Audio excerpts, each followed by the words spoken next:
Hello and welcome to Profit Marts YouTube channel. Friends, आज हम tricks indicator के बारे में थोड़ी सी जानकारी लेंगे।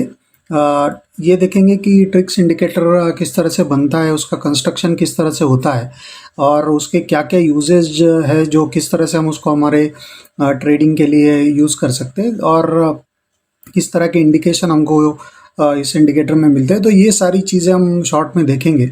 तो आइए सबसे पहले देखते हैं कि ट्रिक्स इंडिकेटर बेसिकली कैसे बनता है। तो ट्रिक्स इंडिकेटर में अगर आपको बिल्कुल आसान भाषा में बताऊँ, तो ये एक मूविंग एवरेज के मूविंग एवरेज का मूविंग एवरेज है। तो बहुत ज़्यादा स्मूथिंग होता है इसमें।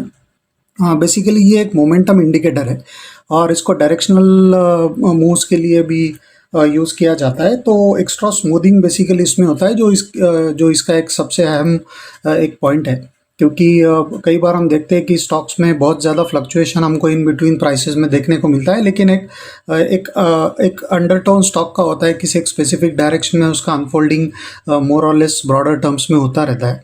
तो उस डायरेक्शन को थोड़ा सा अगर आपको पढ़ पाना है, या उस डायरेक्शन के बारे में अगर आपको थोड़ा सा एनालाइज करना है या आइडेंटिफाई करना है उस डायरेक्शन को, तो फिर ट्रिक्स इंडिकेटर आपके बहुत काम में आ सकता है। ट्रिक्स इंडिकेटर, जैसा मैंने कहा कि ये एक स्मूथिंग एवरेज, एक मूविंग एवरेज के मूविंग एवरेज का मूविंग एवरेज है। तो यूजुअली इसमें 15 पीरियड मूविंग एवरेज यूज़ किया जाता है और फिर ये मूविंग एवरेज का मूविंग एवरेज और उसका फिर मूविंग एवरेज निकाल के उसका परसेंट चेंज फिर उसको देखा जाता है। और फिर ट्रिक्स इंडिकेटर का जो एक सिंगल लाइन, जैसा कि आप चार्ट पे देख पा रहे हैं, वो प्लॉट होता है। तो ये एक शॉर्ट में मैंने आपको बताया किस तरह से बनता है।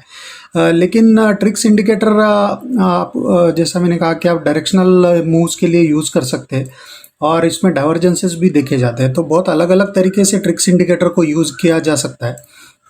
तो सबसे पहला जो उसका एक रीडिंग होता है, बेसिकली ट्रिक्स इंडिकेटर का जो होता है कि वो ज़ीरो लाइन का उसका एक बेस होता है और उसके ऊपर और नीचे जब ट्रिक्स इंडिकेटर चले तो उससे हमको कुछ इंडिकेशंस मिलते हैं।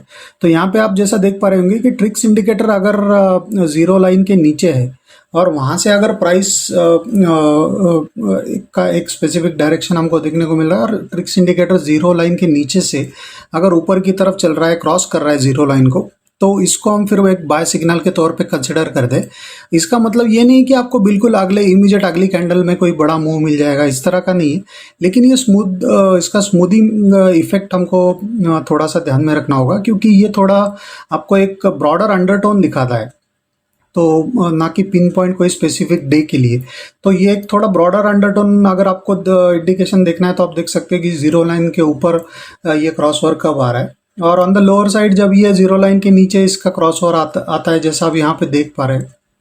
तो ऊपर से जब ट्रिक्स इंडिकेटर की लाइन ज़ीरो लाइन के नीचे क्रॉस करेगी, तो उसी वक्त आप देख सकते हैं कि यहाँ पे एक प्राइस का ये पॉइंट के आसपास वो क्रॉस ओवर हमको देखने को मिला। वहाँ पे एक छोटा सा फिर एक अटेम्प्ट हुआ पुल बैक का, लेकिन वो फिजल आउट हो गया। तो जो अंडरटोन था वो बेरिश था और वो नीचे की तरफ उसका अनफोल्डिंग चल रहा था।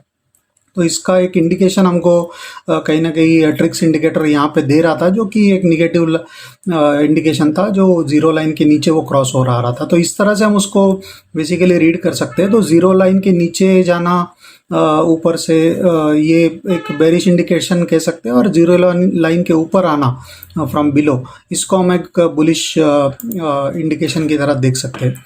और एक चीज़ जो इसमें देखी जाती है वो है डाइवर्जेंस।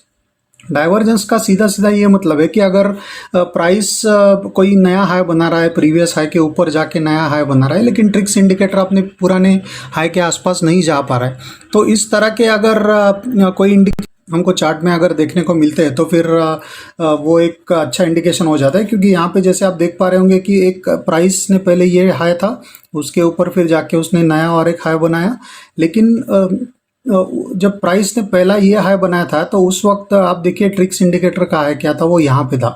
उसके बाद प्राइस ने जाके ऊपर का और एक नया हाई गया, लेकिन ट्रिक्स इंडिकेटर अपने प्रीवियस हाई के आसपास भी नहीं जा पाया। तो ये कहीं ना कहीं बेरिश साइन था, जिसको हम निगेटिव डाइवर्जेंस कहते हैं, टेक्निकल लैंग्वेज में अगर आप पूछे तो इसको निगेटिव डाइवर्जेंस कहा जाता है। तो ये एक अच्छा इंडिकेशन होता है ट्रिक्स से हम जो हमको देखने को मिलता है। और एक होता है पॉजिटिव डाइवर्जेंस। एग्जैक्टली यहाँ पे हमने जो सेटअप देखा है उसके एग्जैक्टली उल्टा सेटअप आपको देखने को मिलेगा। प्राइस ने जैसे मान लीजिए यहाँ पे एक लो किया है, तो ट्रिक्स इंडिकेटर का उस टाइम का लो यहाँ पे था, और उसके बाद प्राइस ने देखिए आके और एक नया लो बनाया, प्रीवियस लो को तोड़ के उसके नीचे जाके और एक नया लो बनाया। लेकिन ट्रिक्स इंडिकेटर जब प्राइस ने नया लो किया तब ट्रिक्स इंडिकेटर प्रीवियस लो के आसपास नहीं गया।